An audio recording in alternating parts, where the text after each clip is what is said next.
Bonjour à tous, pour cette vidéo du vendredi 22 mai, je vous propose de continuer, de terminer ce chapitre sur le premier principe de la thermo, mais également d'effectuer un certain nombre d'exercices pour dire de vraiment s'entraîner sur la pratique de ce premier principe. Alors rappelez-vous, la séance précédente, on a défini ensemble une fonction d'état enthalpie H.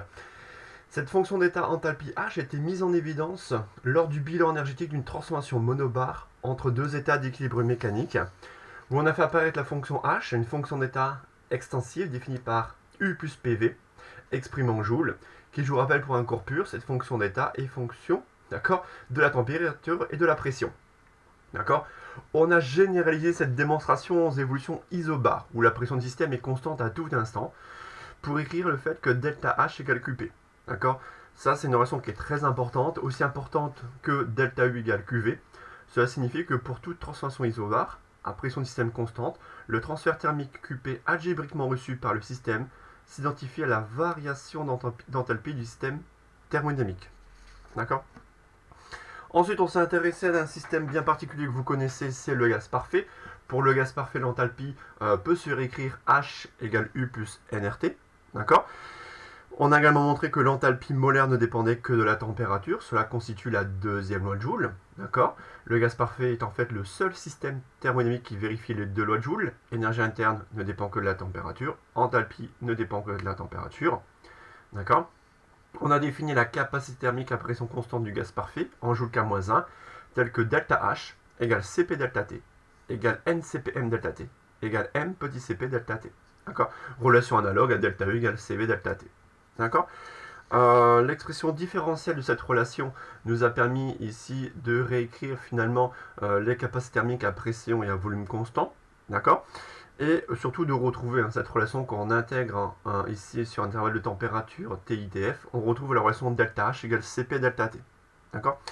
Donc ensuite, on s'était posé la question de savoir s'il y a une relation entre Cp et Cv. Oui, c'est la relation de Meyer qu'on a retrouvé qu'il faut connaître. Cp égale Cv plus Nr.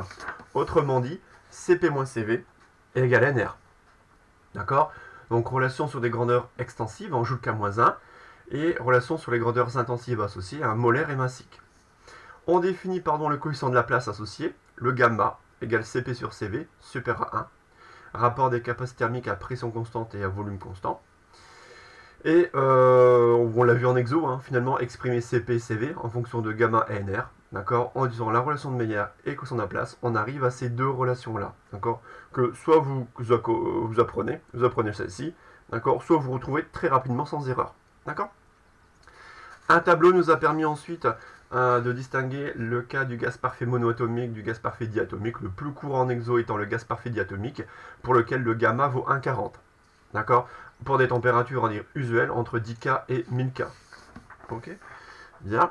Ensuite, on s'est intéressé aux transformations adiabatiques du gaz parfait, donc transformation au cours de laquelle il n'y a aucun transfert thermique avec le milieu extérieur, Q égale à 0. Les critères pratiques qui permettent de définir une transformation adiabatique, d'accord, paroi Atherman calorifugée, ou transformation suffisamment rapide pour qu'aucun transfert thermique avec le milieu extérieur n'ait le temps de se réaliser. Et vraiment, la loi de Laplace qui caractérise toute évolution adiabatique réversible du gaz parfait, du coefficient de Laplace constant, PV exposant gamma égale constant. Ça, c'est très très très important.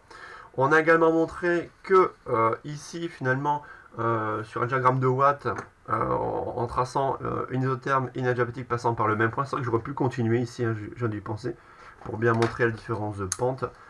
Voilà. Voilà, je ne sais pas pourquoi je me suis arrêté en A, mais en fait, ces deux évolutions passent par le point A, donc voilà, elles passent par ce point, donc forcément, et on a montré que l'adiabatique, ici, réversible, était gamma fois plus pentu que l'isotherme.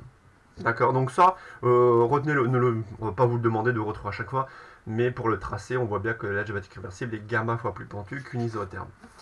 Voilà, et il faut savoir passer de la relation, savoir appliquer, vous voyez cette loi Laplace PV gamma égale constante sur une évolution, ici AB, typiquement, adiabatique réversible, mais également l'exprimer en fonction d'autres couples de paramètres d'état, température-volume ou température-pression. TV gamma moins égale constante ou T gamma P1 moins gamma égale constante. D'accord. Donc voilà, sachez, vous voyez, jouer avec cette loi de Laplace, d'accord, en fonction des variables que l'on a à disposition. Donc ça, rappelez-vous, on avait fait un exo-TD correspondant. Hein. Ok, on avait fait l'exo-TD numéro 1. Donc il faut savoir que tout ce qu'on a fait jusqu'à présent, c'est énoncer le premier principe, étudier les systèmes thermodynamiques, et plus précisément, on a défini ici, étudier le cas des gaz parfaits, d'accord, pour les quotients gamma, les CP, les CV, d'accord, et la loi de Laplace. Maintenant, il reste finalement le cas les cas des solides et des liquides, ce qu'on appelle les phases condensées. Donc on y va, c'est la dernière partie de ce chapitre sur le premier principe. Rassurez-vous, le deuxième principe, il va me prendre que 2 heures. Là, j'ai vraiment passé du temps sur le premier principe. Le deuxième principe sera fait en une seule vidéo de cours. Hein. D'accord? Donc c'est le, je sais plus, peut-être le grand, oh, j'ai pas regardé, grand 4 fonction enthalpie, c'est ça. Ouais, donc grand 4 fonction enthalpie, donc après 4 c'est 5, si je me trompe, sans vous changer. Hein. Donc grand 5, voilà. Grand 5, études thermodynamiques. Études, ici, thermodynamiques des phases condensées. Études thermodynamiques des phases condensées.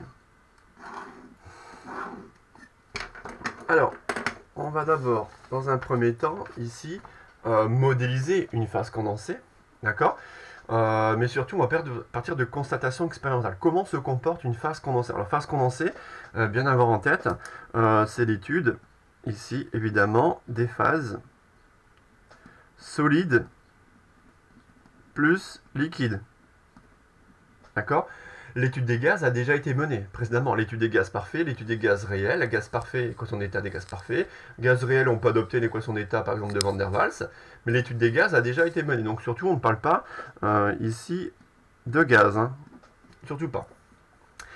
Alors, ce que je vous propose, dans un premier temps, c'est de partir de constatation expérimentale. Pour modéliser et surtout avoir une équation d'état. Une équation d'état des phases condensées. Alors, premier constat, finalement, on constate finalement que la masse volumique d'une phase condensée est toujours bien supérieure à celle d'un gaz. D'accord? Donc, premier constat, voilà, on constate que la masse volumique ρ, exprimée en kg par mètre cube, on constate que la masse volumique ρ d'une phase condensée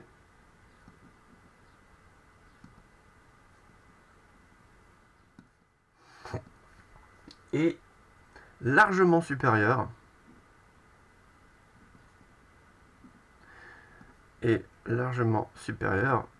à celle ici d'un gaz. Donc la masse volumique, vous voyez, on parle de masse volumique. Ici, on compare la masse volumique d'une phase condensée et celle d'un gaz. Oui, donc là, on va prendre un exemple.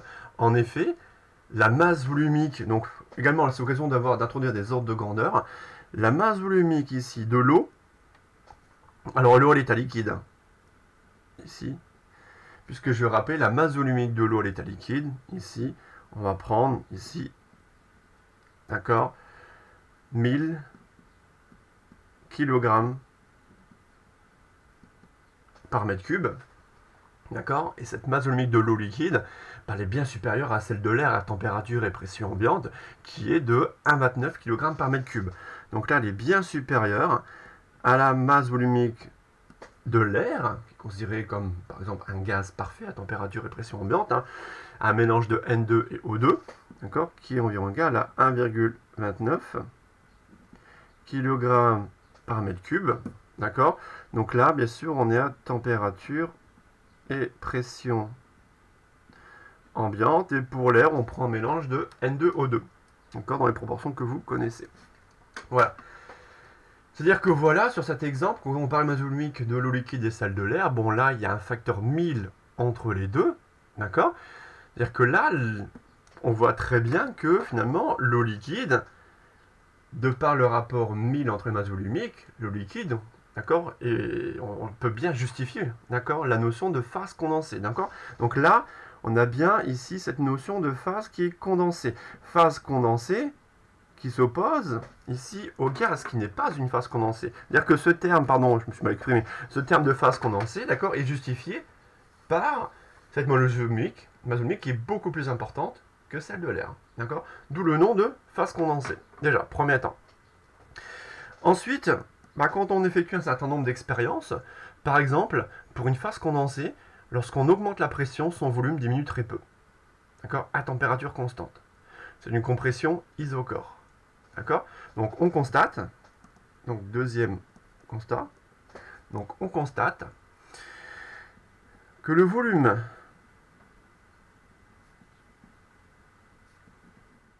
d'une phase condensée diminue très peu,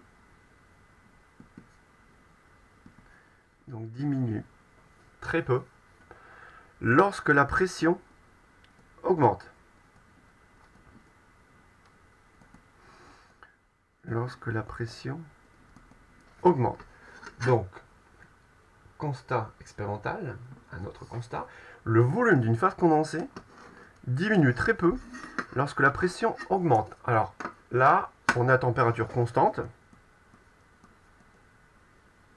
Donc on effectue cette opération à température constante.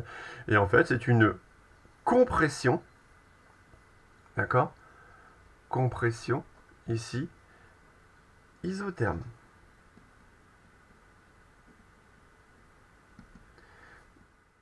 Donc compression isotherme du système. D'accord? Donc il s'agit d'une compression isotherme du système, mais pour quantifier la variation relative de volume, d'accord, lorsque par exemple la pression augmente, d'accord, on introduit un facteur, on introduit le facteur de compressibilité isotherme. D'accord? Donc on introduit expérimentalement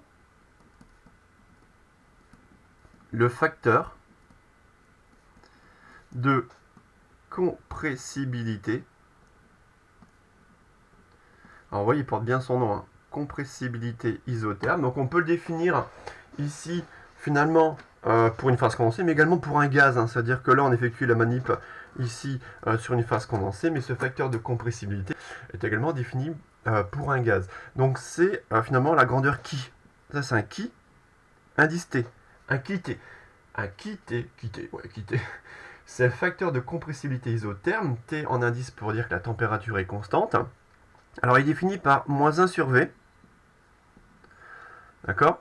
La dérivée partielle du volume par rapport à la pression à température T constante. Alors rappelez-vous, on a vu ensemble au cours précédent, dérivée partielle, ça n'était autre qu'une dérivée droite de la fonction, ici, qui est mieux adaptée lorsque cette fonction dépend de plusieurs variables. Vous voyez, le volume dépend de la pression, température. Ici, c'est-à-dire que voilà, quand on dérive cette fonction de deux variables par rapport à une variable, on met des dérivées partielles. Dérivées comme ce signe-là. Ce ne sont pas des dérivées droites. On n'a pas une fonction v d'une seule variable, une fonction v de deux variables. Quand on met la température T constante, quand on matche la température constante, comment varie le volume lors d'une variation de pression. D'accord? Donc ça, on peut regarder tout de suite son unité. D'accord? On voit bien ici 1 sur V, dV sur dP. Unité ici en Pascal moins 1. D'accord? Vous voyez, il reste que ce terme-là en Pascal moins 1 ici en termes d'unité. D'accord? Donc là, je vais vous donner l'ordre de grandeur. Ici, quand on effectue une telle manip, le facteur de compressibilité isotherme. D'accord? Donc là, je vais retirer le T parce que là, je vais mettre pareil, je vais mettre l'eau liquide. D'accord? La phase condensée, l'eau liquide. En ordre de grandeur, on est à 10 puissance moins 10. Pascal moins 1. D'accord? Pour l'eau liquide. Et sachez que pour un gaz, on est à 10 puissance moins 5. D'accord? Donc là, vous voyez bien ce rapport entre ces deux facteurs de compressibilité isotherme. Pour un gaz, typiquement pour l'air, j'ai mis gaz, mais c'est valable pour l'air, on est de l'ordre de 10 puissance moins 5 Pascal moins 1. D'accord? Pour ce facteur de compressibilité isotherme. Je vais fermer ma parenthèse, qui quantifie, vous voyez, la variation de volume lors d'une variation de pression. Et ici, on constate, vous voyez, c'est le cas, hein, que le volume d'une phase condensée, voilà, va diminuer très peu lorsque la pression va augmenter. C'est-à-dire que finalement, en plus d'être une phase condensée compte tenu de sa masse volumique, voilà, cette phase condensée, voilà, elle sera comment? Elle sera peu compressible. Donc peu compressible ou autrement dit, incompressible. Phase condensée, voilà. Donc vous voyez, on arrive petit à petit à un modèle ici. Donc là, on a une phase condensée incompressible, compte tenu des résultats, des valeurs, des facteurs de compressibilité isotherme. Donc ça, vous l'avez déjà constaté dans la vie quotidienne, d'accord, voilà, sur la variation de volume lorsqu'on a une variation de pression. Bon, troisième, ici, constat. Bah pareil, pour une phase condensée, on constate que le volume, au contraire, augmente très peu lorsque la température augmente à pression constante. Et on va introduire, cette fois-ci à pression constante, ici, lorsqu'on effectue maintenant une dilatation isobare du système, dans cette manip, on va introduire le coefficient de dilatation isobare. D'accord? Donc, troisième constat, on constate que le volume d'une phase condensée augmente très peu lorsque la température augmente. Lorsque la température augmente. Troisième constat, le volume d'une phase condensée augmente très peu lorsque la température augmente. Là, on effectue cette opération à pression constante. À pression constante, ici, il s'agit, dans notre cas, le volume augmente très peu, donc une dilatation, ici, isobare. Donc, dilatation isobare, d'accord? Voilà, dilatation d'une phase condensée ou détente d'un gaz, d'accord? Bon, voilà, deux termes appropriés, dilatation, détente. Isobare, ici, à pression constante, et on introduit, d'accord, dans ce cas-là, du système, pour avoir la même phrase que précédemment. Dilatation isobare du système, voilà. On introduit alors le facteur, donc un deuxième facteur, un autre, ce qu'on appelle des coefficients, en fait, c'est des coefficients thermodynamiques. On a introduit alors, ici, voilà. Ouais, j'aurais pu marquer, j'ai marqué le facteur de compressibilité, mais en fait, oui, j'aurais pu directement marquer le coefficient. Parce qu'en fait, on parle souvent de coefficient thermodynamique, coefficient même thermoélastique, donc on introduit ici le coefficient. Voilà, on parlait de coefficient. Ouais, le facteur ou le coefficient, c'est la même chose, on va pas jouer sur les mots. Le coefficient, j'ai dit de dilatation isobare. Voilà, donc là on introduit un coefficient de dilatation isobare, hein, voilà, pour interpréter l'unité à l'expérience. Donc ce coefficient de dilatation isobare est noté alpha, d'accord. Alpha, ça sera 1 sur V, d'accord. Il va quantifier les variations de volume, d'accord, vis-à-vis des variations de température, sachant qu'on est à pression constante. Pareil, alors ça c'est le coefficient, ne retenez pas. Hein. Ne retenez pas, vous serez donné en si on a besoin, mais ils ne sont pas explicitement prendre de première année, ne les retenez pas. C'est juste pour vous donner ici, interpréter les variations ici directement de volume, lorsque soit la pression augmente ou lorsque la température augmente. L'unité va nous rester ici des Kelvin. Moins 1. Voilà. Ça c'est un T. T comme température en Kelvin. D'accord?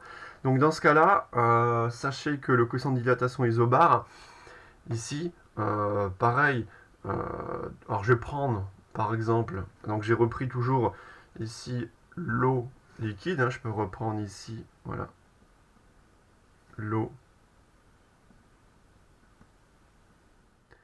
liquide. Voilà, on est de l'ordre de 10-5 Kelvin-1. Ça c'est bien négligeable devant le coefficient de dilatation isobare. Bon, d'un gaz, bon j'ai pris gaz mais en fait de l'air. De l'air, je vais aller rechercher à 10-3 Kelvin-1. Donc une nouvelle fois, cette phase condensée, en plus d'être incompressible, donc cette phase condensée,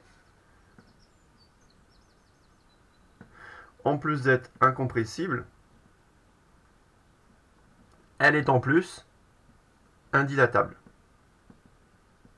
Ou peu dilatable. Donc indilatable. Voilà. Voilà. Voilà notre modèle pour toutes les phases condensées, on adoptera le modèle de la phase condensée incompressible, indilatable, compte tenu des constats expérimentaux. D'accord, donc ça c'est notre modèle d'étude. D'accord, donc constatation expérimentale. Ensuite, on peut poser le modèle et l'équation d'état. Donc petit 2.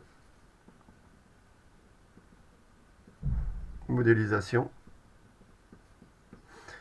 et équation d'état. Modélisation et équation d'état. Donc il s'agit d'un modèle. On va en faire simple. Modèle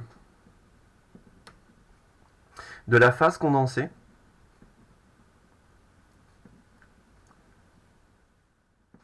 modèle de la phase condensée incompressible indilatable. Incompressible indilatable. Alors souvent, c'est implicite, on vous parle de phase condensée, la phase condensée incompressible indilatable. Donc bon, moi je le donne à chaque fois, je dis à chaque fois c'est modèle la phase condensée incompressible indilatable. Donc souvent je note PC, ah non c'est pas PC ici, hein, c'est PCII, d'accord, phase condensée incompressible indilatable, d'accord. D'équation d'état, alors là, ne cherchez pas compliqué.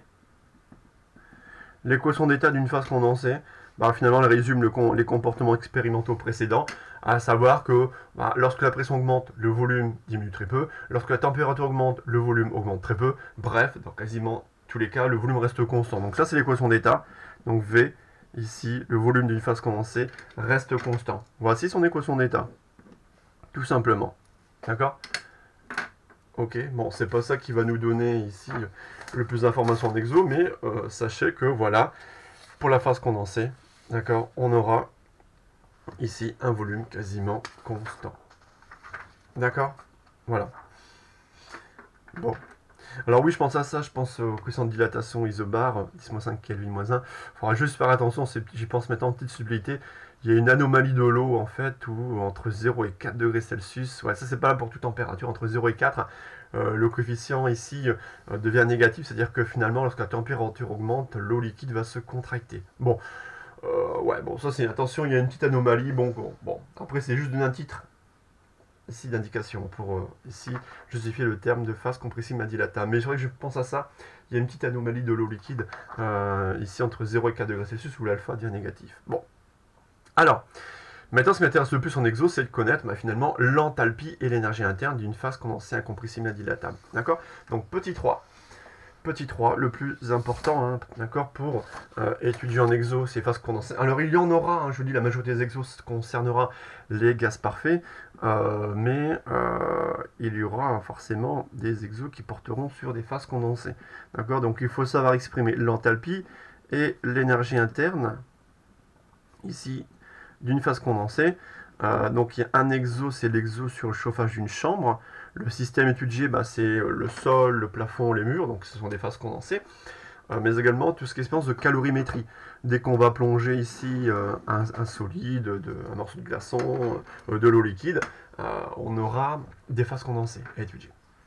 Alors ce qu'il faut savoir pour les phases condensées, c'est que voilà, le volume étant constant, d'accord, il faut savoir que les variations, donc ça, voilà, je vous le donne, on l'admet, d'accord, les variations du produit PV, les variations du produit PV sont souvent, voilà, très souvent négligeables devant les variations d'énergie interne. Devant les variations d'énergie interne. Alors, les variations delta du produit PV, ça sont les variations du produit P fois V. Alors, ça donne quoi? Ça nous donne ici, donc ça fait P delta V, plus ici V delta P. Sauf que le volume étant constant, l'équation d'état d'une phase condensée étant V égale constant, c'est-à-dire qu'il y a delta V, ce terme-là, tend vers 0, c'est-à-dire que les variations du produit PV, d'accord, sont ici identifiables à V delta P, d'accord, car je vous rappelle, le volume V d'une phase condensée est constante. Le volume est constant, pardon. D'accord? Donc ceci, voici les variations du produit PV. D'accord? Et je vous dis également que les variations de ce produit PV sont toujours, souvent, très souvent, donc toujours, quasiment toujours, négligeables devant les variations d'énergie interne. D'accord? Voilà. Donc là, je traduis par une ligne équation le fait que les variations du produit PV sont toujours négligeables devant les variations d'énergie interne. D'accord? Bon, ça, voilà. Donc là, on peut en déduire les variations, ici, voilà, d'enthalpie. Donc, on en déduit alors. On en déduit alors les variations, ici, d'enthalpie. Voilà, delta H,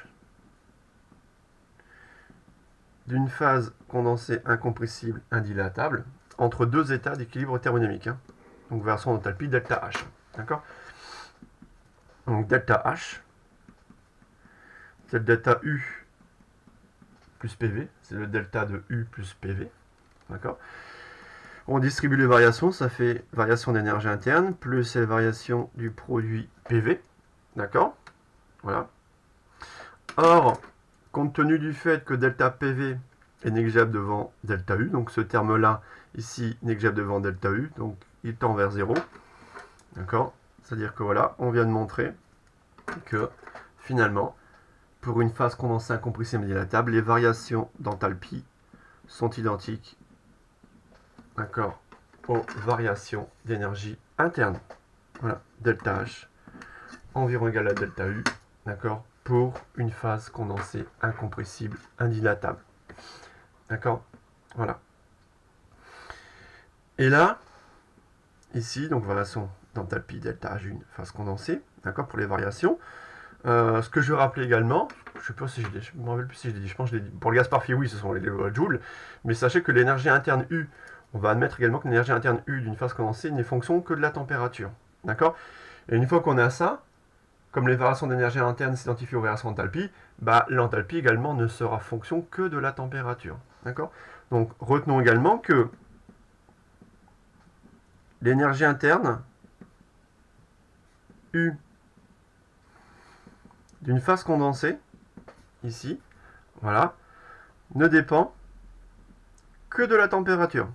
Alors attention, ça c'est pas la loi de Joule, le système étudié n'est pas un gaz parfait. D'accord? C'est une phase condensée. Typiquement l'eau liquide. D'accord? L'énergie interne U d'une phase condensée ne dépend que de la température. D'accord? U égale F de T. D'accord? Il en est de même pour l'enthalpie. D'accord? L'enthalpie, ici H égale U plus PV. D'accord? Et ce terme ici, en termes de variation, la variation du produit PV étant toujours négligeable devant les variations d'énergie interne. D'accord? Compte tenu du résultat précédent, on peut également dire que l'enthalpie, voilà, n'est fonction que de la température. Donc l'enthalpie H ne dépend que de la température. Conséquence immédiate, si dans un exercice, vous voyez ici une évolution, par exemple, isotherme d'une phase condensée, d'accord? Lors d'une évolution isotherme où la température reste constante, ben, le delta U égale à 0. Implique, lors d'une évolution isotherme d'une phase condensée, attention, il faut que l'évolution soit isotherme. Ici, donc la température de la phase condensée est constante. Donc température du système, qui est ici une phase condensée et non pas un gaz, est constant. Dans ce cas-là, vous allez avoir ici, voilà, delta U égale à 0 et delta H égale à 0 pour une évolution isotherme. D'accord? Voilà. Bon. Alors, on va le voir, il en est de même lorsque la température finale égale à la température initiale, parce qu'on va également introduire des capacités thermiques. D'accord? C'est-à-dire que là, finalement, comme on peut ici assimiler les variations d'enthalpie aux variations d'énergie interne, on peut confondre les capacités thermiques à volume constant et à pression constante pour une phase condensée. D'accord? Donc ça, on va le noter également. On peut alors confondre. Donc, on peut alors confondre les capacités thermiques,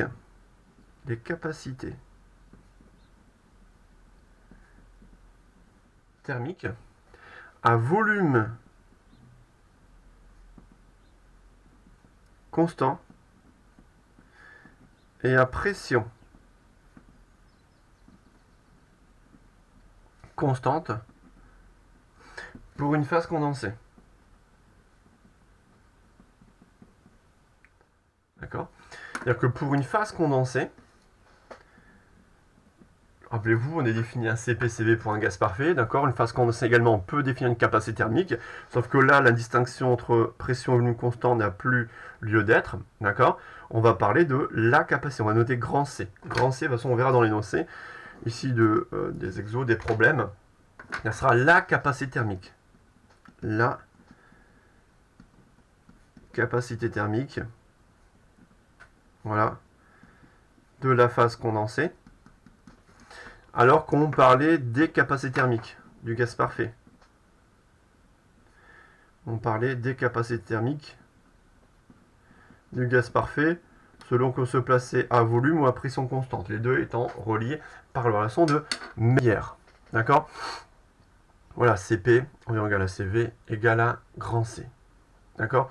Alors, ce qu'il faut retenir, finalement, la relation qui va me donner, donc là, il y a, comme UH ne dépend que de la température, on a introduit une capacité thermique pareille en joule K-1. Ça s'exprime en joule K-1. Ce qu'il faut retenir, c'est lors d'une transformation, ici, d'une phase condensée. D'accord? Voilà.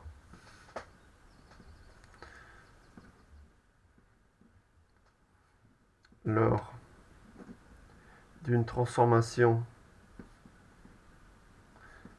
d'une phase condensée. Alors, lors d'une transformation d'une phase condensée, retenez que delta H environ égal à delta U, d'accord? Et les deux, finalement, s'identifient à C delta T.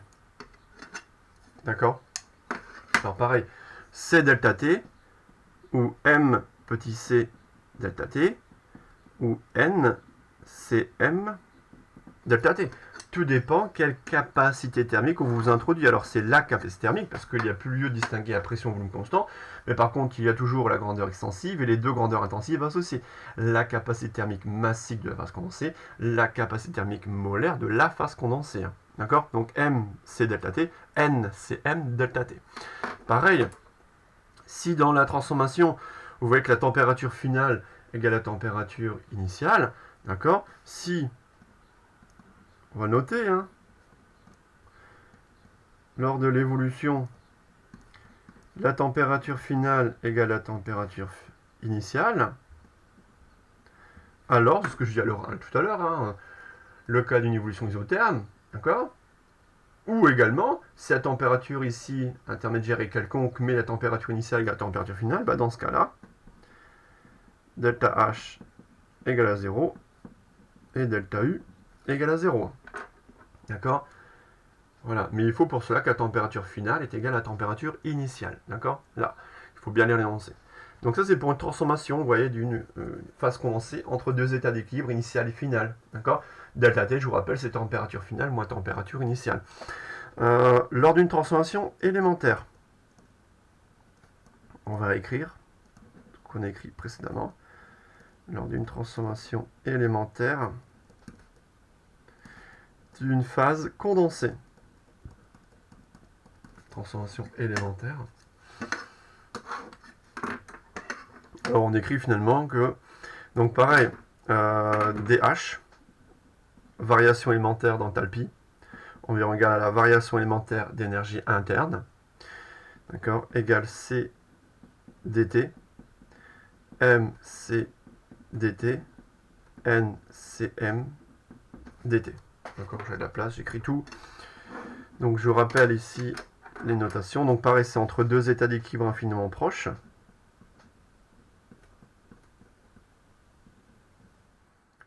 Entre deux états d'équilibre infiniment proches. Donc entre T et T plus dt. Et je vous rappelle, ici, on a des variations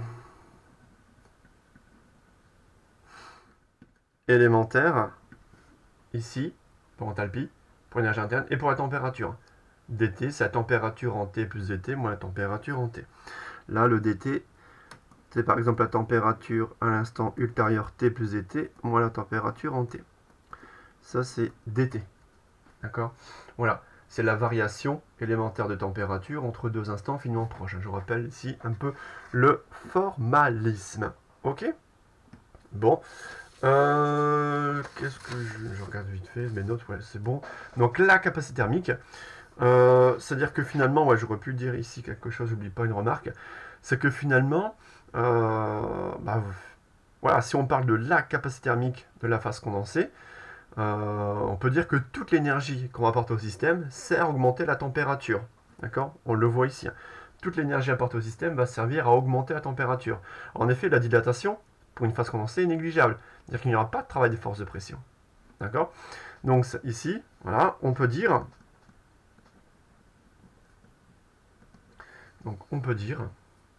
que toute l'énergie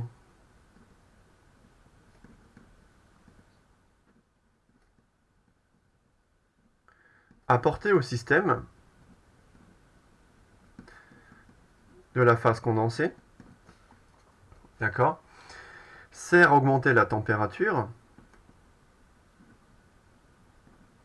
sert à augmenter la température.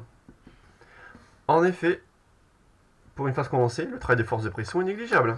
D'accord? On ne va jamais le prendre en compte. En effet, lorsque la dilatation ici,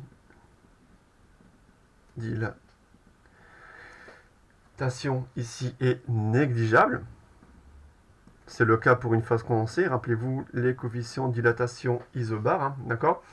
Voilà. Lorsque la dilatation ici est négligeable, il n'y a pas, alors je vais le mettre en rouge, il n'y a pas de travail. Il n'y a pas de travail des forces de pression. Voilà. Donc, pour une phase condensée, incompressible, indilatable, d'accord? Et dans ce cas,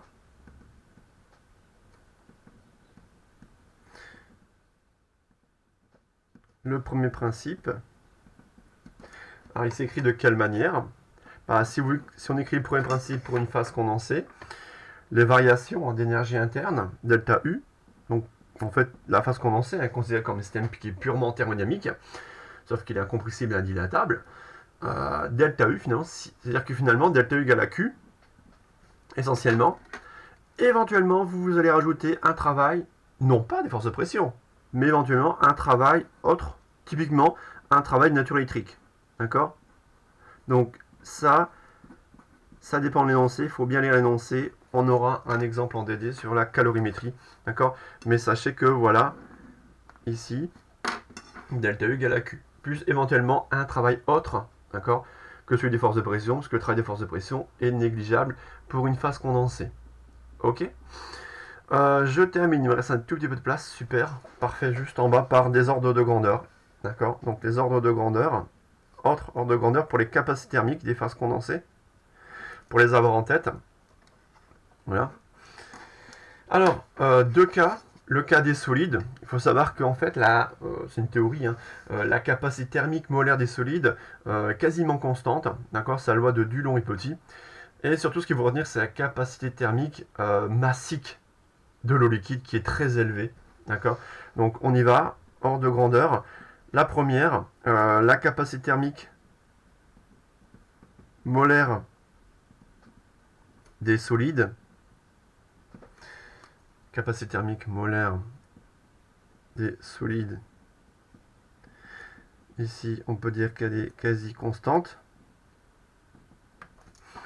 Donc là, je parle d'une capacité thermique molaire, un Cm, joule K-1, mol-1, pour un solide. Donc ça sera un Cm Elle est de l'ordre de 25 joules K-1. Ici, mol-1. Voilà. D'accord. 25 joules K-1, mol-1. D'accord. Pour... Voilà, ça le voit de Dulon et Petit. Alors, autre résultat qui est plus proche de vous, plus important pour nous monter dès cette année. Donc, ça c'est pour les solides. La capacité thermique massique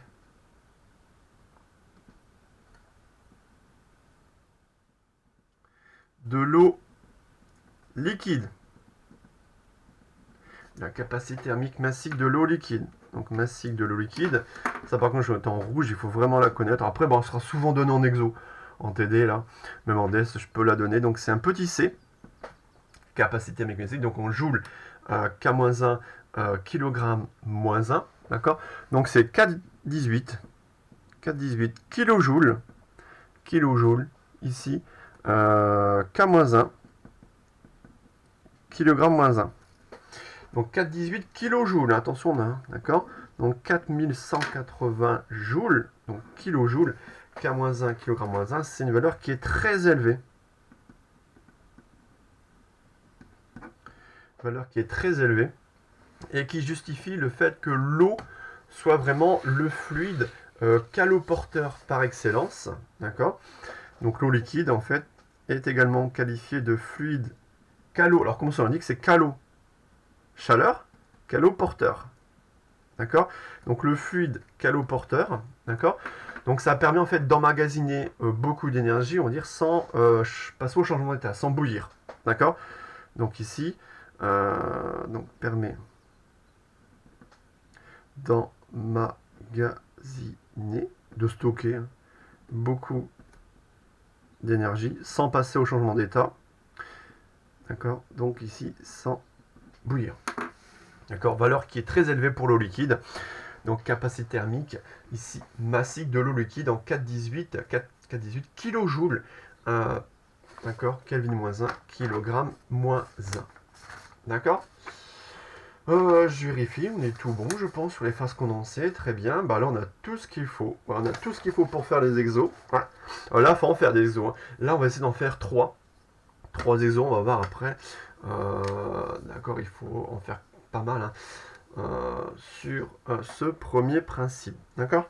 Bon, encore une semaine avant le DS. J'aimerais bien également mettre du second principe. On verra ensemble. Ok. Voilà, voilà pour les phases condensées, d'accord, vraiment les phases condensées. Qu'est-ce que vous retenez? Vous retenez à partir d'ici, ça vraiment, ça. Tac. Ça. D'accord, voilà. Voilà. Variation d'enthalpie Nyhagen pour une phase condensée. D'accord. Variation élémentaire. Et premier principe, résultat du premier principe. D'accord. Ici, pour une phase condensée, sachant que le travail de force de pression est toujours négligeable. D'accord. Voilà. Voilà pour cette phase ici, cette phase condensée.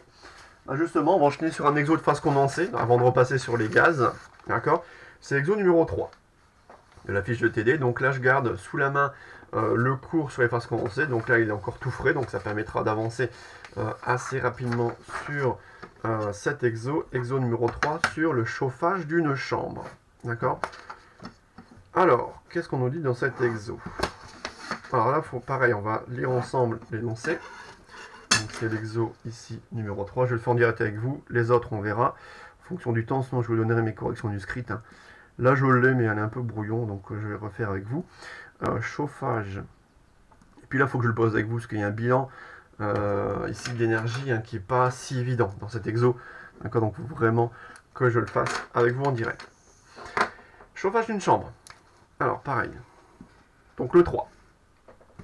Pareil, on décrypte ensemble l'énoncé. Donc une chambre est séparée de l'extérieur par des murs en béton. Ok. La température régnant à l'extérieur est supposée, donc température extérieure, elle est constante. T0 égale 280 Kelvin. La température T de T à l'intérieur de la chambre et sur ces murs est supposée uniforme mais non constante. C'est-à-dire que voilà, la température T, oui, elle ne dépend pas du point M, elle ne dépend que du temps. Alors faites attention, grand T, température, petit t, le temps.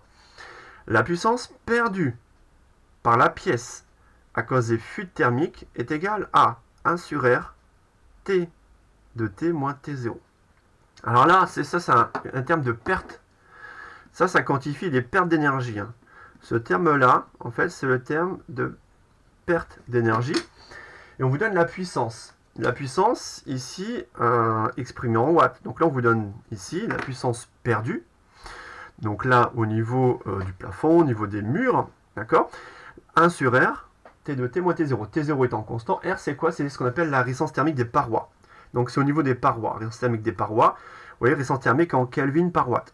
Donc ici, Kelvin par watt, résistance thermique des parois. Donc ça, c'est le terme de perte. Par contre, la pièce, elle est chauffée par un radiateur délivrant une puissance constante de 2 kW. Donc cette puissance constante, ça c'est le terme d'apport d'énergie thermique. D'accord? Donc c'est perte d'énergie et apport d'énergie thermique. D'accord? Ensuite, on vous donne la capacité thermique du système. Bah oui, là on vous définit votre système thermique. Le système, c'est local plus mur. Et on vous donne sa capacité thermique. Regardez, il y a un C.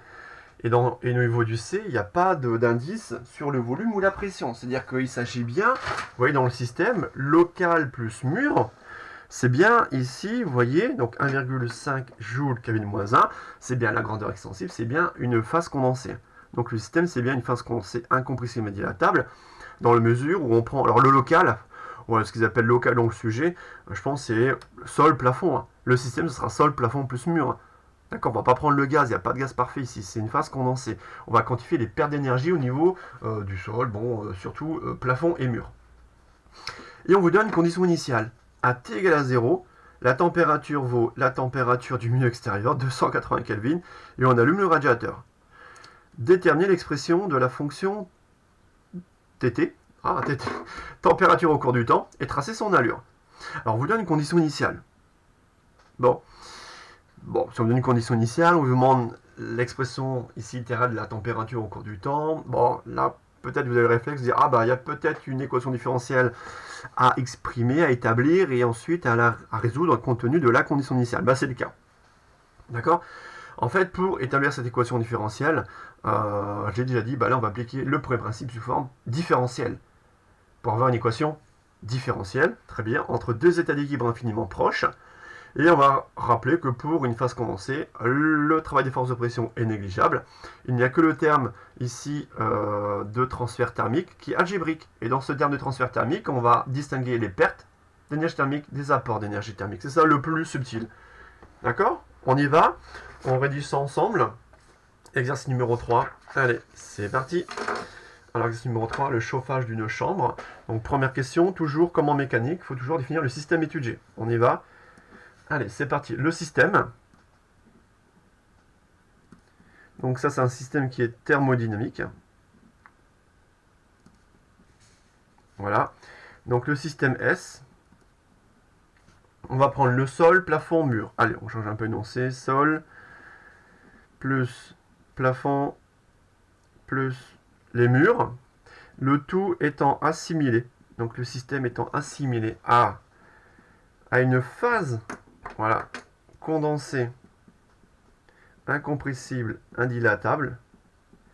Pareil, d'équation d'état V égale constante, d'accord, telle que, rappelez-vous, les variations d'enthalpie s'identifient aux variations d'énergie interne, d'accord, égale C delta T, d'accord.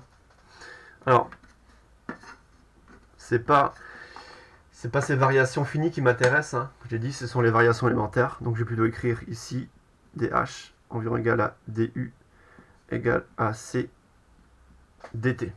D'accord? Pareil, donc on donne les variations d'enthalpie et d'énergie interne d'une phase condensée entre deux états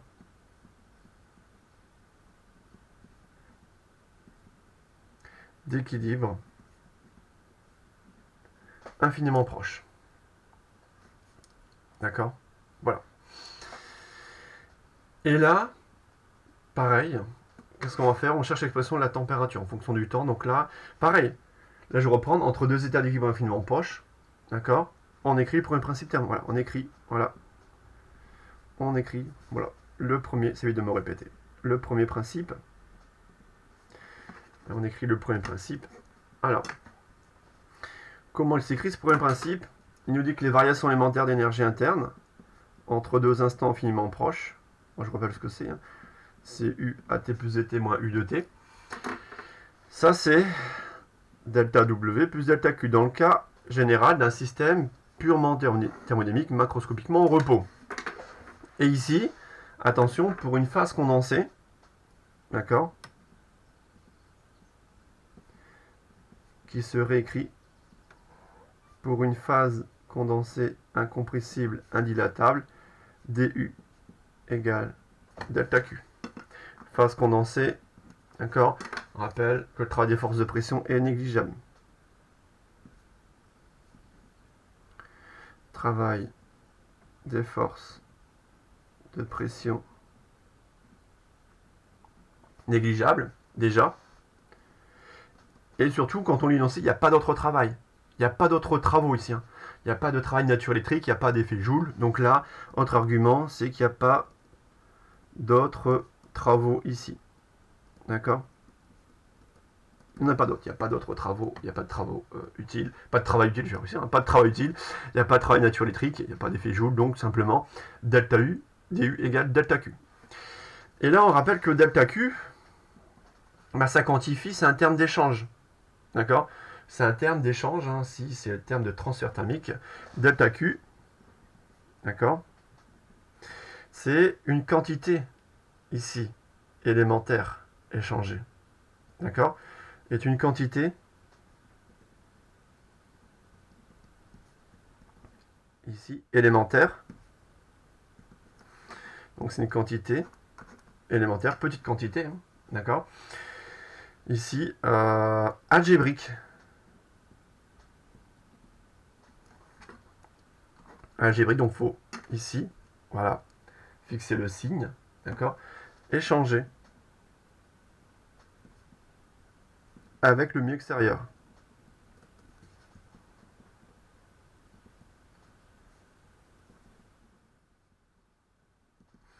Ouais, c'est le transfert thermique. Hein. Ça, c'est le transfert thermique, hein, tout simplement. Je ne vais pas rajouter ce que ça faisait quand ça finit de devenir long.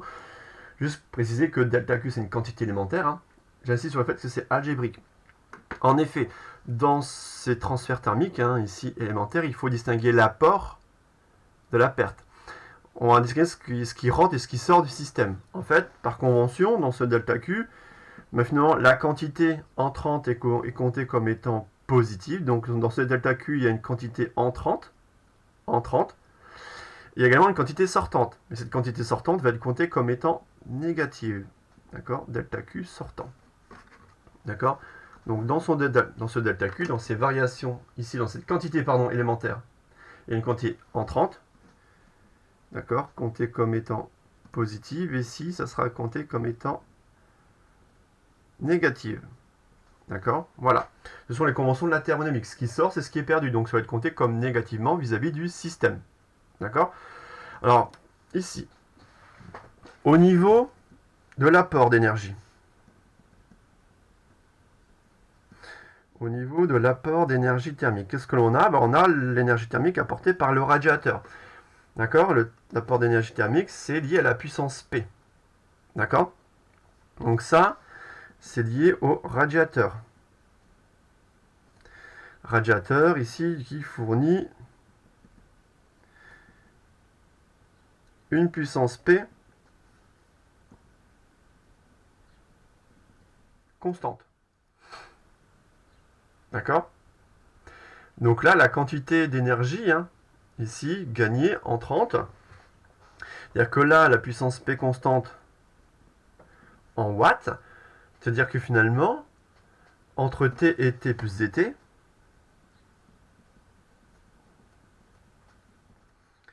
voilà, la quantité élémentaire d'énergie correspondante, donc la quantité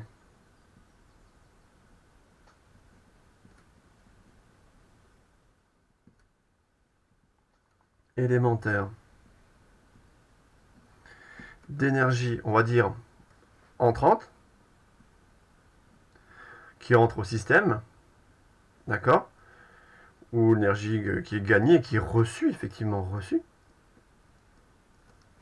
Donc la quantité élémentaire d'énergie entrante ou reçue entre T et T plus dt, d'accord, vaut.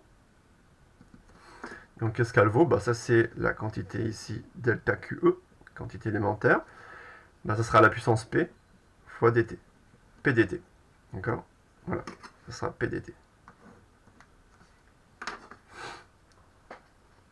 Ok. Ça c'est l'apport d'énergie. C'est le radiateur qui fournit ici, je vérifie, une puissance P constante de 2 kW. 2 kW. D'accord? Ça c'est le terme d'apport. Le terme de perte d'énergie,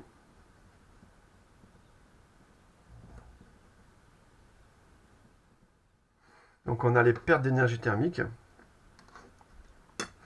Donc là, on a ici les fuites thermiques.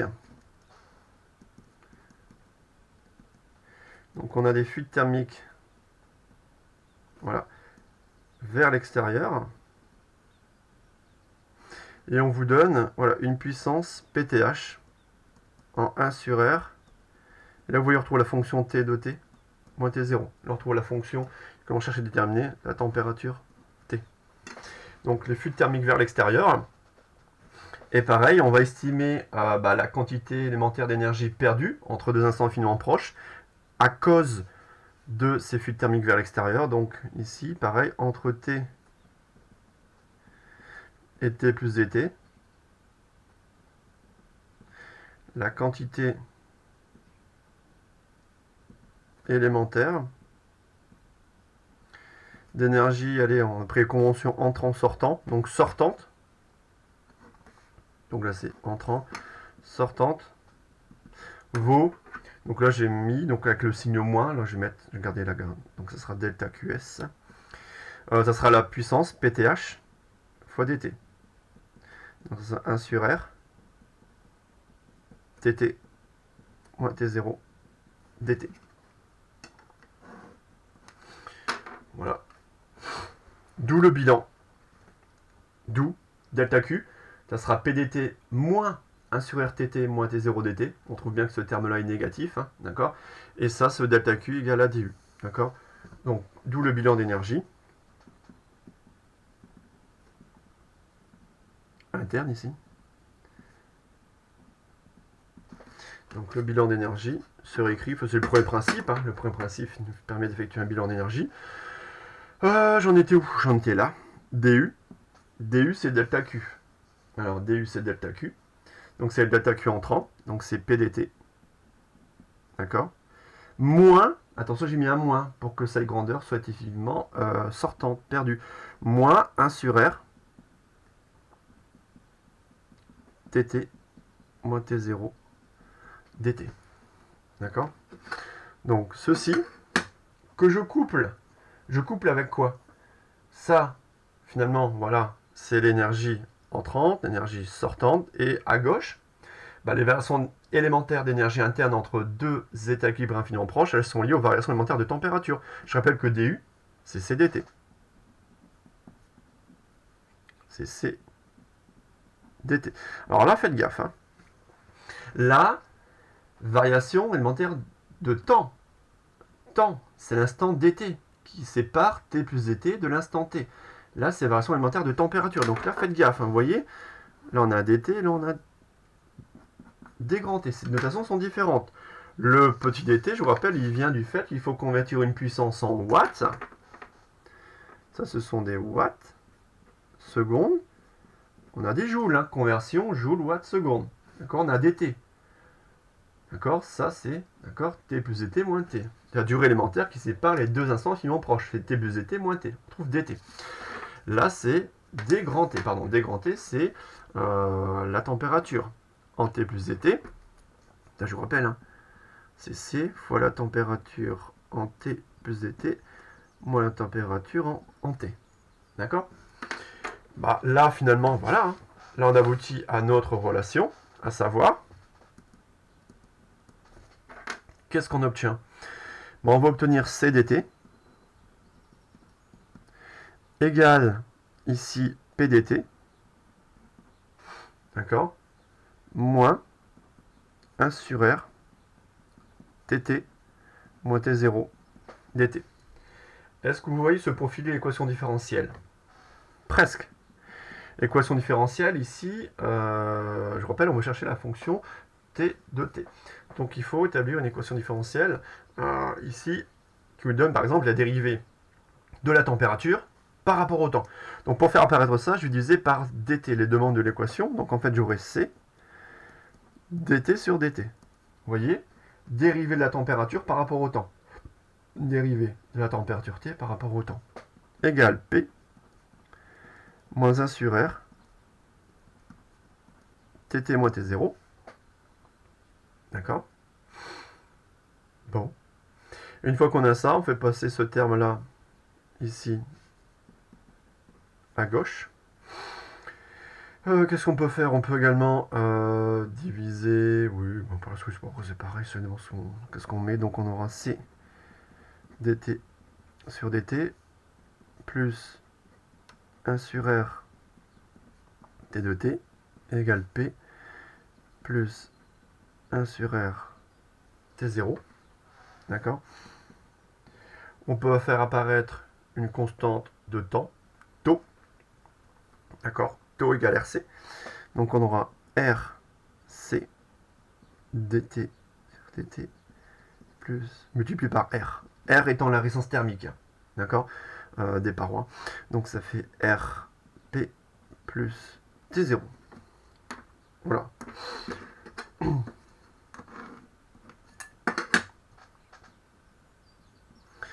Avec taux égale RC, d'accord. Voilà, taux égale RC, c'est la constante de temps du problème, tel que taux soit homogène à un temps, constante de temps du problème. Donc il apparaît un taux, hein, dt sur dt plus t égale rp plus t0, d'accord.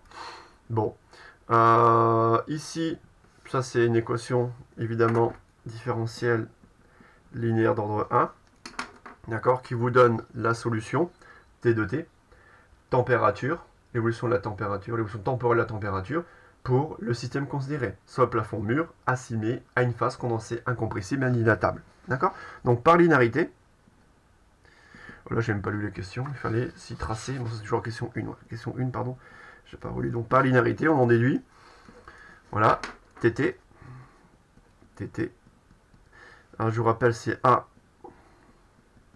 exponentielle moins t sur taux, d'accord, solution de l'équation homogène associée. La solution particulière, elle est où? Ne l'oubliez pas, la solution particulière est non nulle, elle vaut rp plus t0. D'accord? Voilà. Donc avec la température initiale qui vaut T0, température initiale qui vaut T0, qu'est-ce que l'on aura? Donc on aura A plus RP plus T0 égale T0, les T0 se simplifient, donc on aura A plus RP égale à 0, A égale moins RP. Voilà. D'où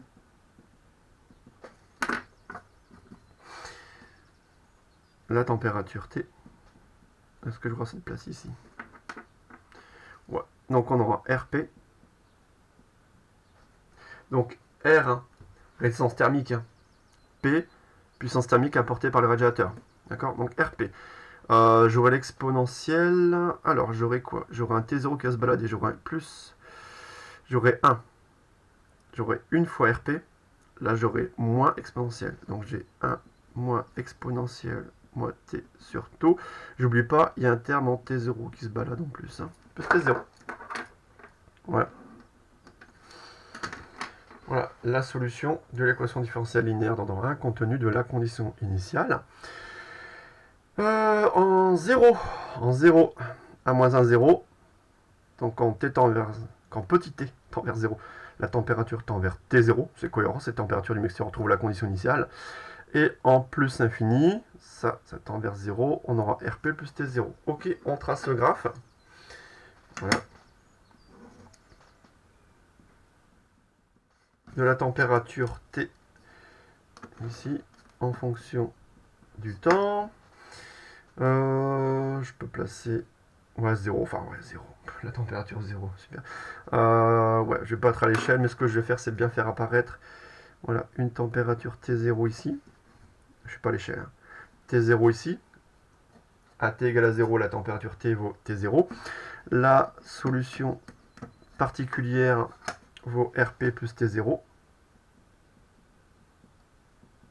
Voilà. Et une augmentation exponentielle de la température jusqu'au régime permanent. Donc on retrouve un régime transitoire entre deux régimes ici permanents. D'accord? Voilà. Ici. Et une fois qu'on a ça, donc on trace le graphe, je regarde le temps, 1h05, ouais, 1h05, on va peut-être accélérer un tout petit peu. Pareil ici, on peut dire que le régime transitoire se termine pour 4,6 taux, d'accord? On prend la tangente à l'origine, l'asymptote elle est ici, voilà. Là j'ai placé taux, ici, taux je vous rappelle c'est RC, constante de temps. Voilà, voilà pour l'évolution temporelle de la température. Voilà, c'est la question la plus subtile. Il fallait penser à la mise en équation, hein. L'équation différentielle et la résoudre compte tenu de la condition initiale. Mais surtout, le plus important, c'était de quantifier ces échanges d'énergie qui sont algébriques. Il y a un apport d'énergie thermique, hein, ce qui rentre, compté comme étant positif, et ce qui sort, c'est compté comme étant négativement, d'accord? Puissance entrante, reçue, puissance sortante, puissance perdue. Et se rappeler que pour une phase condensée, les variations élémentaires d'énergie interne sont liées aux variations élémentaires de température. Et aboutir à cette équation différentielle linéaire d'ordre 1 que l'on résout assez simplement. D'accord? Calculer la température dans la chambre une fois le régime stationnaire établi, bah, c'est la solution particulière. Devrait-on augmenter ou diminuer la puissance du radiateur? Donc là, il faut comparer la température que l'on aura, que l'on aurait finalement lorsqu'on sera en régime permanent. D'accord? Donc il faut calculer la solution particulière. D'accord? Donc voilà, question numéro 2 et question... Ouais, et que la question numéro 2, et que deux questions. D'accord? Donc là, c'est la solution particulière. Hein.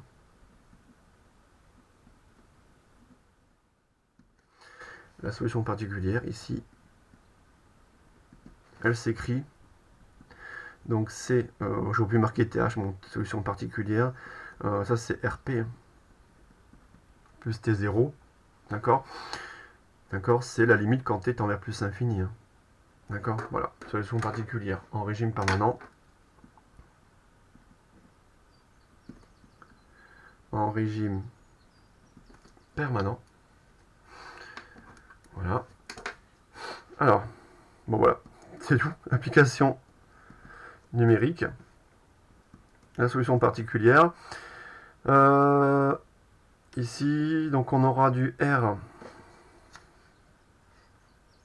de 10-2.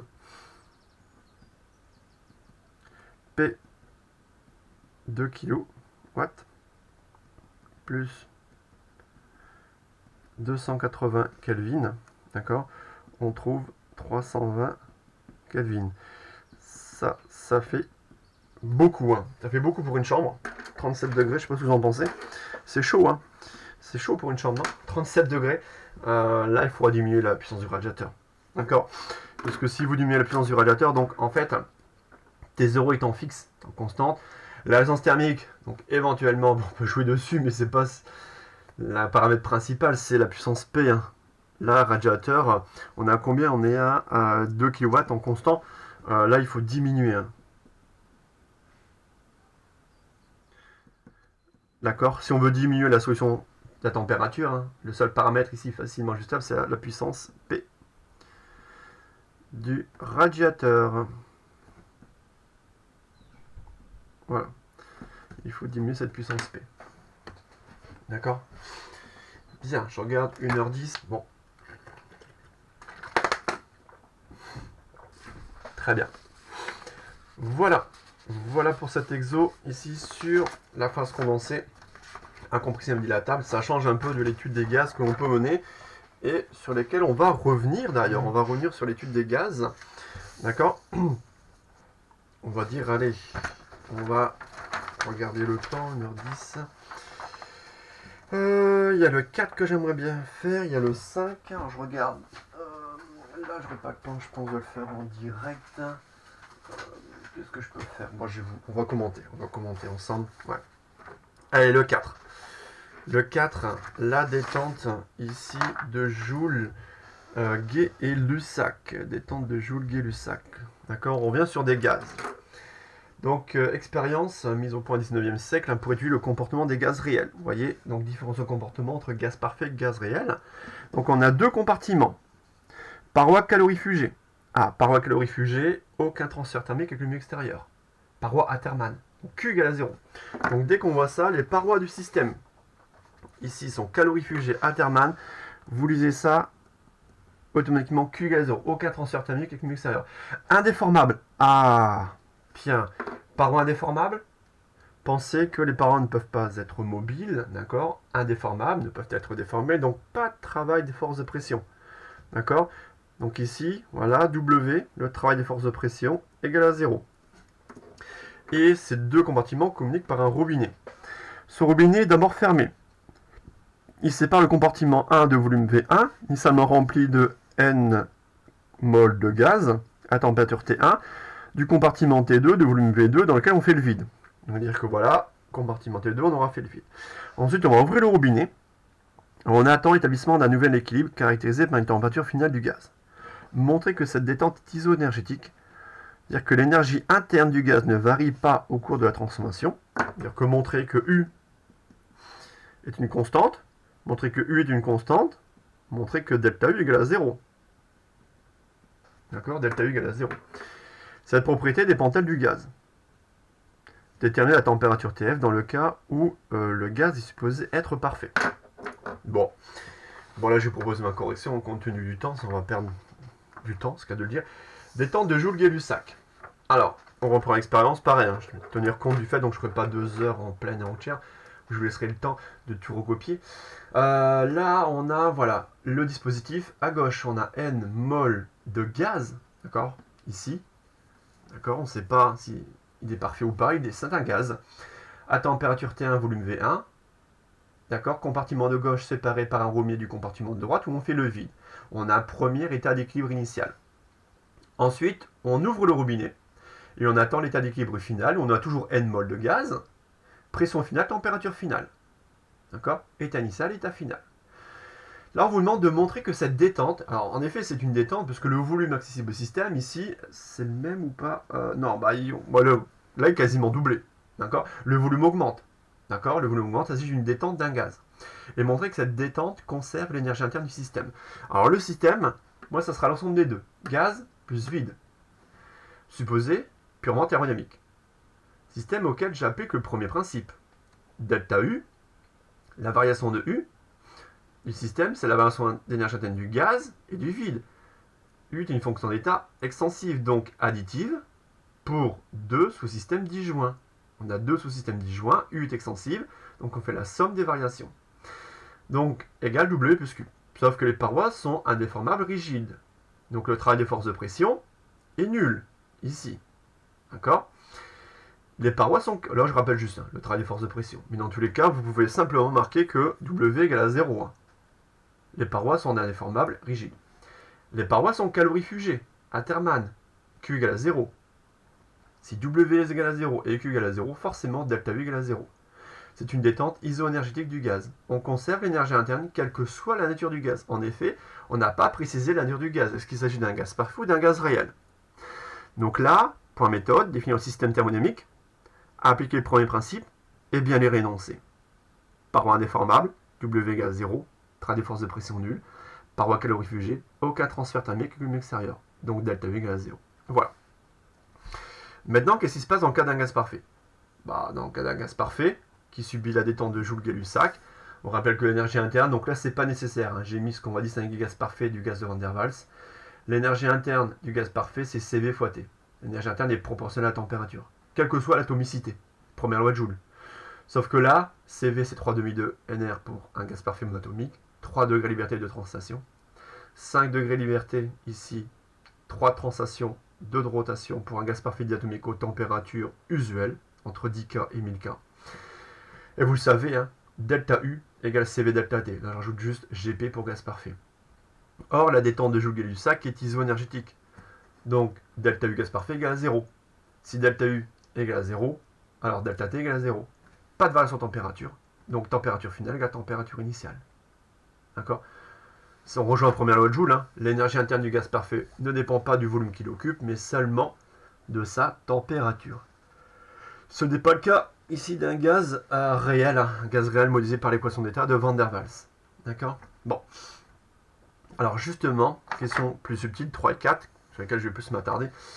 L'expérience est avec de l'argon, qui peut être modélisé par un gaz, voilà, gaz réel de Van der Waals.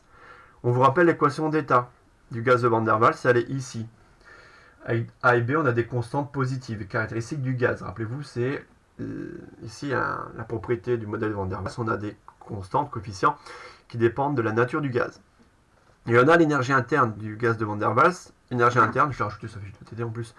Ça, c'est l'énergie interne. Vous voyez, elle dépend de la température, T, et elle dépend du volume V. D'accord? Donc l'énergie interne, ici pour un gaz réel, on vérifie qu'elle dépend de la température et du volume, à différence du gaz parfait. Et là, blablabla, donc il y a un prix Nobel en 1910, très bien, sur le comportement des gaz. Interpréter physiquement l'origine du terme de cohésion A et du volume exclu B, nommer et interpréter la constante CVM qui apparaît ici. Bon, ça c'est ce qu'on a vu en cours, hein, c'est pas bien compliqué. Donc, modèle du gaz réel de Van der Waals, on nous donne l'équation d'état. Finalement, B, hein, ce qu'on appelle le volume exclu, c'est le covolume molaire. On va prendre en compte le volume propre des particules, d'accord? Tel que finalement, B est pour dimension un volume divisé par une quantité de matière en mol. Donc c'est bien ici un volume divisé par une quantité de matière en mol, donc c'est mètre cube par mol. C'est un covolume molaire. Le terme de cohésion, alors ça je crois que j'en ai pas parlé en cours, mais je vais bien entendu, c'est pas gênant. Et en fait, c'est les forces de Van der Waals qui sont attractives entre les atomes d'argon. D'accord? Rappelez-vous ce que j'ai vu en chimie, les forces de Van der Waals attractives. Et ces forces attractives vont diminuer la pression au sein du gaz. D'accord? Donc la pression de Van der Waals sera inférieure à la pression ici d'un gaz parfait. Donc ces forces de Van der Waals attractives vont diminuer la pression au sein du gaz. Et le CVM, c'est la capacité thermique molaire ou une constante du gaz de Van der Waals. D'accord? Donc là, on ne parle plus de gaz parfait, c'est gaz de Van der Waals, on a l'équation d'état de Van der Waals. Donc l'unité en joule K-1, mol-1. Donc capacité thermique, molaire, volume constant. Ok? Bon. Et la question numéro 4. Voilà, on vous demande, voilà, on observe une température ici qui diminue. Température de l'argon diminue de 5,4 K au cours de la détente iso-énergétique. Je vous rappelle, on conserve l'énergie interne, quelle que soit la nature du gaz.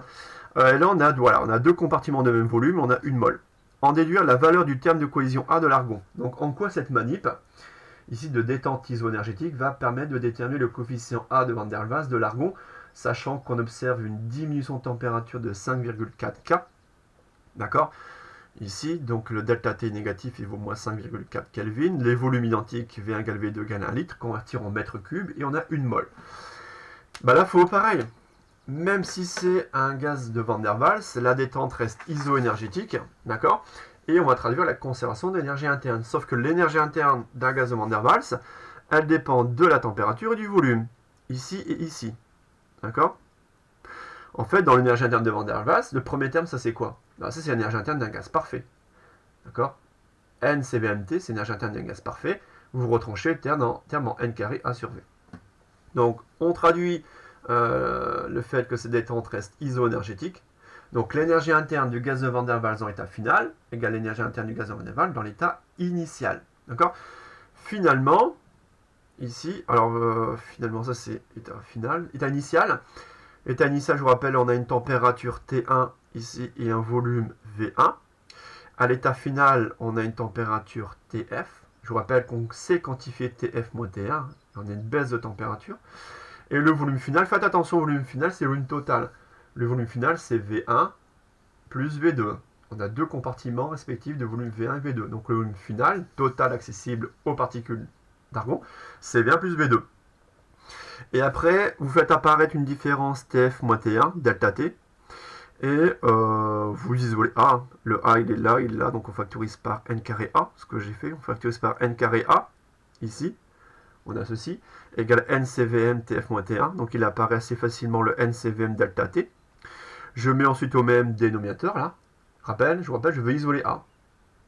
Et j'isole A en fonction de ceci, d'accord, et en fonction d'un delta T. Ok, tout simplement. Donc on a CVM sur N, ici. Et après, là, j'ai simplifié de là à là parce que les volumes V1 et V2 sont identiques. D'accord? Donc V1 égale V2.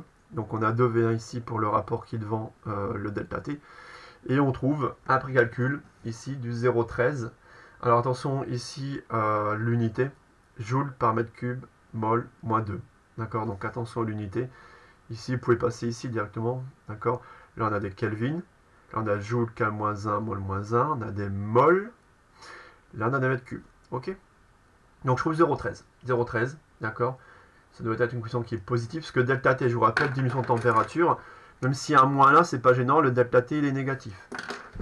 D'accord? Voilà. Voilà pour cet exo. Pareil, mettez sur pause là. Là, j'accélère un tout petit peu quand même sur cet exo, parce que je souhaiterais aborder un autre exo. Ici, le suivant, sur un cycle thermodynamique. D'accord? Voilà. Le 5. Un cycle de Lenoir. Exo numéro 5, le cycle de Lenoir. Pareil, ça c'est un exo type DS. Hein. Type DS, pareil, je vais parler de ce qu'on mettait habituellement au concours blanc. Numéro 2, bah, c'est l'étude d'un cycle. De toute façon, je vous en parlais en fin de séance. Voilà, le 11, je vous ai mis celui de concours blanc. NPCSI 2018, l'étude d'un réfrigérateur. D'accord? Voilà. Bon. Alors, ce cycle de Lenoir. On revient à l'étude des gaz, en effet. Donc ça, c'est un moteur de temps. Donc ça, c'est un modèle pour un cycle. Vous voyez, un cycle moteur de temps. Donc un cycle, forcément, transformation cyclique, l'état final est contenu que l'état initial. Au fonctionnement du moteur à gaz qui est mis au point en 1860, on raisonne sur l'air, oui, des gaz, présent dans la chambre de combustion du moteur. Et de l'air ici, pardon, l'air modélisé par un gaz parfait. Donc ça, on le verra ensemble dans la machine thermique. On a une phase d'émission.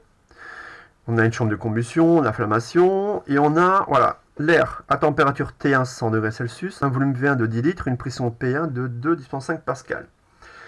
Donc on vous donne les coordonnées de l'état 1. Température T1, volume V1, pression P1. À partir de cet état 1, l'air constitue un système fermé de quantité de matière N0.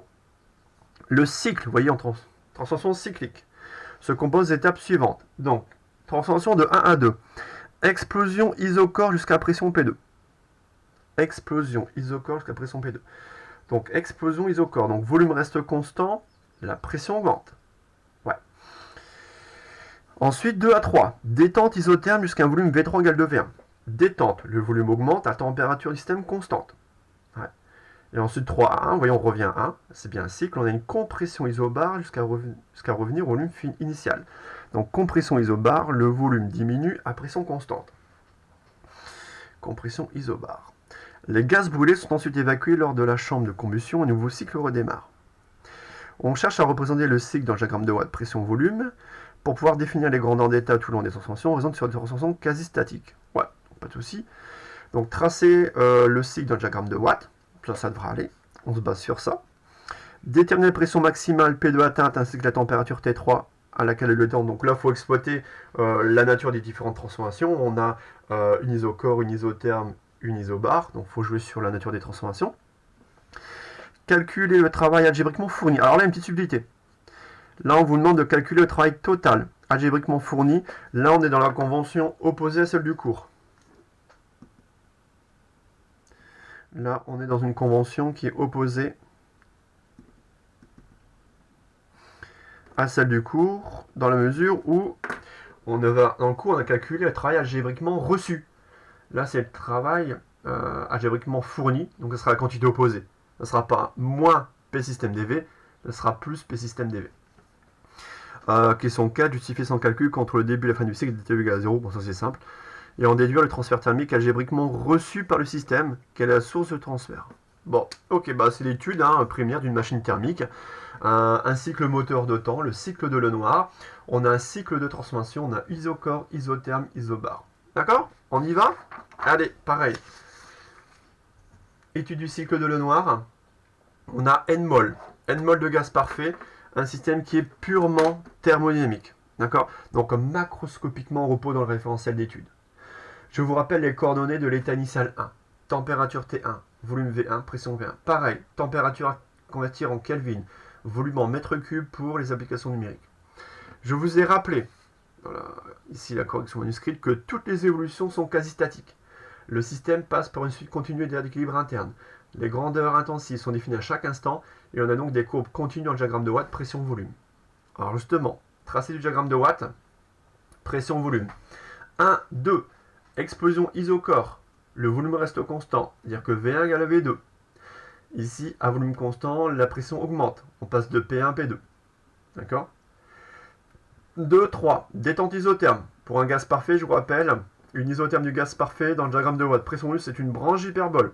Branche hyperbole. L'isotherme, c'est une branche hyperbole à température constante et on a une détente. Donc le volume en 3 est supérieur en volume en 2, c'est-à-dire que V3 ici égale 2V1. Ici, V3 égale 2V1 parce qu'on le donne dans l'énoncé. D'accord? V3 égale 2V1. Et ensuite, de 3 à 1, remarquez, on a une compression. Donc d'un volume V3 à un volume V2 qui est inférieur. Hein, d'accord? Compression qui est isobare à pression constante. Donc P3 égale P1. D'accord? Donc vous voyez, là, il n'y a pas d'adiabatique réversible. Là, j'ai simplement une isocore, une isotherme, branche hyperbole, et une isobare. D'accord?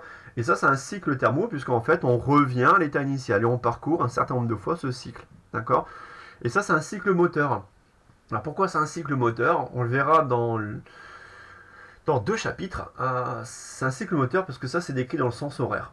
Vous voyez, le cycle est décrit dans le sens horaire, dans le sens aiguille du monde, donc c'est un cycle moteur. Et ça, on le reverra, mais je préfère vous le donner déjà dès maintenant. Alors, la pression P2. Que vaut la pression P2 maximale atteinte ici dans la chambre de combustion? Donc P2, pareil, on va l'exprimer en fonction de P1, puisque P1, on connaît, c'est 2 10 puissance 5 pascal. D'accord? Donc il faut exprimer P2 en fonction de P1. Là, par exemple, on peut utiliser le fait, ici, que le produit PV est constant sur isotherme. Alors vous dites, pourquoi passer sur isotherme 2, 3 pour avoir accès à la pression P1? Parce que la pression en 3, je la connais. La pression en 3, c'est P1. La pression en 2, c'est P2. C'est ce que je cherche. Donc je peux raisonner sur isotherme 2, 3, puisque sur tout isotherme du gaz parfait, le produit PV est constant. Donc je vais rappeler le fait que P2V2 égale P3V3. P2V2 égale P3V3, puisque N0RT3 égale N0RT2. D'accord? Une fois que j'ai ça, j'isole P2. P2 égale P3V3 sur V2. V3 égale 2V1. P3 égale P1. Et voilà, tout simplement. Donc P2 égale P1, 2V1 sur V1 égale 2P1. La pression en P2 est double de celle au point 1. Donc P2 égale 2P1. 4 puissance 5 pascal. C'est bien cohérent avec l'explosion isocore à l'intérieur de la chambre de combustion. D'accord? Maintenant, on cherche la température T3 à laquelle a lieu la détente. Donc, quelle est cette température T3? Quelle est la température T3? T3, ici, température constante, lors de l'évolution 2,3. Donc, pareil, T3 exprimé en fonction de la température T1. La température T1, ici, de l'état 1. Alors, pareil, là, la température en 3, c'est T3. La température en 1, c'est T1. Je peux raisonner sur l'isobare 3,1 du gaz parfait. Oui, sur l'isobare 3,1 du gaz parfait. Alors, pourquoi? Ici, parce que je connais la température au point 1, c'était 1. Je cherche la température au point 3, c'était 3. Donc je raisonne sur le fait que la pression en 1 égale la pression en 3. Donc P1 égale P3. Je raisonne sur l'équation d'état du gaz parfait, sur la compression isobare 3,1 du gaz parfait. P1 égale P3. Ça signifie que N, donc P1 c'est N0RT1 sur V1. P3 N0RT3 sur V3. J'isole donc le rapport T1V1 égale T3V3. Et j'ai donc accès à T3 égale V3 T1 sur V1. T3 égale ici V3. Alors V3 c'est 2V1. Donc V3 c'est 2V1. T1 sur V1. Les V1 simplifient. On a T3 égale 2T1 égale 200 degrés Celsius. D'accord? Ça c'est bien cohérent également. La température ici sur isotherme 2,3 est bien supérieure à celle en T1. Ok? Et voilà. Donc question, on aura toujours déterminé ici des paramètres d'état, température, pression, volume, pour certains points ici du cycle étudié. D'accord? Voilà. Troisième question. Calculer le travail algébriquement fourni par le moteur autour du cycle. Là, je vous dis, c'est convention opposée à celle du cours. Dans le cours, on a le travail total des forces de pression algébriquement reçues par le système, c'est ça. Maintenant, le travail total algébriquement fourni, là, c'est la grandeur opposée. Vous voyez la différence de convention, plus P système dV. Maintenant, ce travail total algébriquement fourni lors des transformations clés statiques mécaniquement réversibles, je décompose sur le cycle qui part de 1 et qui arrive en 1, et je passe par 2, je passe par 3 et je reviens en 1. Sauf que de 1 à 2, c'est une isochore, et le travail des forces de pression sur une isochore, il est nul. De 2 à 3, c'est une isotherme.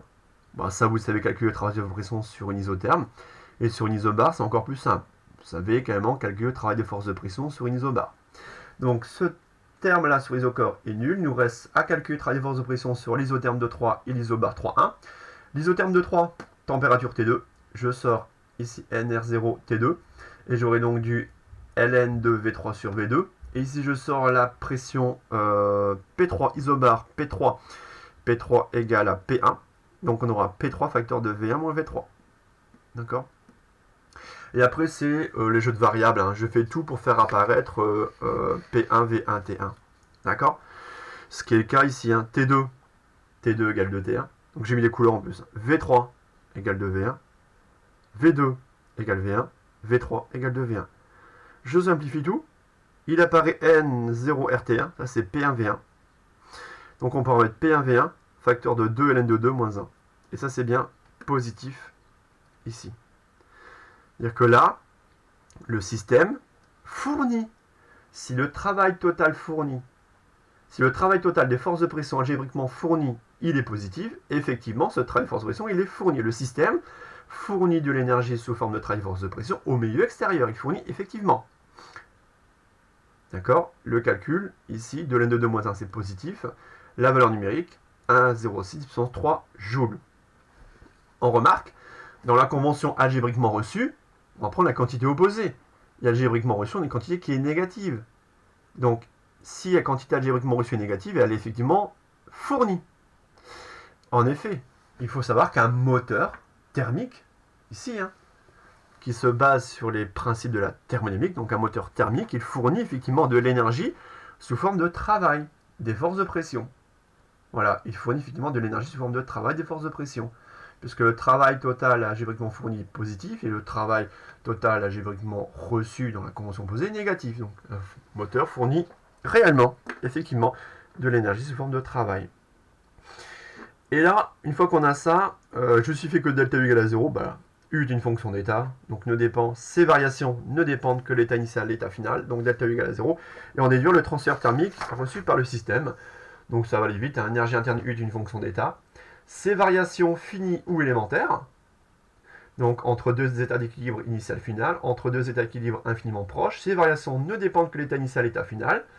L'évolution cyclique, l'état initial contre l'état final, donc énergie interne finale égale énergie interne initiale. Sur le cycle de transformation, delta U égale à 0. Vous voyez? Tout simplement. Ensuite, on applique le premier principe pour le système purement thermodynamique. Delta U égale W plus Q sont des quantités qui sont algébriquement ici reçues. D'accord? Donc delta U égale W plus Q. Delta U égale à 0. Donc Q égale moins W. D'accord? On trouve le transfert thermique total. Et le système reçoit effectivement de l'énergie sous forme de chaleur, sous forme de transfert thermique. D'accord? Voilà. Ok. Pour cet exo, pareil. Mettre sur pause, je pense qu'il est nécessaire de mettre sur pause le temps de recopier correctement tout ce que j'ai donné. D'accord? J'aimerais bien vous faire travailler. Je pense que je le corrigerai la prochaine fois. Je vous laisse chercher. Voilà. Réfléchir sur ce sujet de concours langue. Alors ça, c'est le cours de... Quand on est quel jour là? Je suis perdu. C'est le cours du vendredi, ça? Ouais, c'est le cours du vendredi 22. Ouais. Je vous laisse réfléchir ce week-end sur ce sujet de concours blanc. 2018, le principe d'un réfrigérateur. D'accord? Très important, ça peut être également une source d'inspiration pour le prochain DS. Donc on vous donne le principe du réfrigérateur, d'accord? On vous propose un cycle thermodynamique dans le diagramme ici de Watt. On vous donne ici, voilà, différentes natures de transformation. Et première question, vous voyez, il faut placer des points ABC. D'accord, placer les points ABC, on vous donne la nature des transformations. Compression adiabatique, pression diminue de façon isochore. détente isotherme. Bon, il faut placer les points ABC, ça c'est pas compliqué. Le sens de parcours, alors là, vous n'avez pas de moteur, c'est un récepteur. Donc ça sera le sens opposé, ça sera un sens trigonométrique. Donc là, je vous le donne. Le sens de parcours, c'est le sens trigonométrique. Car ici, on n'a pas un moteur, on a un récepteur thermique. On a un récepteur thermique. Là, il faut compléter un tableau. Compléter un tableau des données manquantes, il faut utiliser toutes les données énoncées, l'équation d'état du gaz parfait, la nature des transformations, vous avez une isochore, une isotherme, une adiabatique réversible. Donc forcément, adiabatique réversible d'un gaz parfait, il y aura forcément une loi de Laplace. D'accord? D'ailleurs, on peut le voir directement, si indirectement. Là, vous voyez que on a deux branches hyperboles, là et là. On voit que celle-ci est quand même plus pentue que celle-ci. Celle-ci est donc l'adiabatique réversible. Elle est gamma fois plus pentue, d'accord, que l'isotherme. Ça sera une isotherme, ça sera une adiabatique réversible. Maintenant, si c'est un gaz parfait diatomique, gamma vaut 1,4. D'accord? Question 2, et après j'ai mis la suite là, j'ai passé la place. Question numéro 3, il faut calculer les travaux au cours des transformations, d'accord? Donc sûrement il y a une isochore. Bon, sur l'isochore, ici, le travail force de pression est nul. Après, il y a le travail de mémoire sur isotherme, ça vous savez faire. Après, il faut utiliser le premier principe, il faut exprimer le travail ici, AB échangé par le fluide au cours de la première transformation, d'accord? Bon, AB c'est une adiabatique réversible, donc il faut calculer le travail de force de pression sur une adiabatique réversible, ça on ne l'a pas encore fait. Là il faut calculer ensuite le travail total échangé au cours d'un cycle par le fluide. Après il faut calculer tous les transferts thermiques, bon ça va aller. Et après, identifier, ouais alors QC, QF, ouais il faut faire attention, ouais ça on fera ensemble, vous n'êtes pas encore en mesure de le faire. QC c'est source chaude et QF source froide. D'accord? Alors, il faut connaître le principe de fonctionnement ici directement d'une machine frigorifique, d'accord, d'un réfrigérateur, d'accord. Et le but étant de calculer l'efficacité. Donc ça, on reprendra ensemble, mais sachez, je pense, je vais vous demander, c'est de réfléchir ce week-end comme exo, comme problème de révision, ici aux questions 1, 2, 3, 4, 5, 6. Ce sera bien. 7 et 8, ce sont des compléments. D'accord? Si je vais faire un dé sur ça, je ne mettrai pas la question 7. Par contre, je pourrais mettre, par exemple, la question 8. Je pourrais mettre la question 8, je pense. D'accord? Voilà. Voilà de quoi travailler. Bon, là, il y a 1h37. Je vais arrêter là, parce que le temps que vous recopiez les exos sur lesquels je suis passé rapidement, il y en a pour 20 minutes, je pense, ça fera le complément des 2 heures. D'accord? Voilà. Ceux qui veulent encore s'entraîner, il y a un bon sujet au-dessus, un sujet des NAC. On peut le faire aussi. D'accord? Ok. Sujet des NAC. Pour les amateurs, d'accord, ceux qui souhaitent le faire, vous pouvez le faire, mais priorité au sujet de concours blanc, d'accord, de physique de 2018. Voilà pour moi, voilà pour ce cours du vendredi 22 mai. Le cours suivant, donc le cours du mardi 26, ce sera une séance complète sur le deuxième principe de la thermo. Donc je terminerai le chapitre, je pense, ouais, sur le deuxième principe, et on continuera les exos sur le premier principe. Je pense que je corrigerai cet exo le mardi, d'accord? Je corrige cet exo le mardi, et j'entame et je finalise le chapitre sur le deuxième principe. Ok. Voilà pour moi aujourd'hui. Bon week-end, parce que c'est le cours du vendredi, et à mardi. Voilà, au revoir.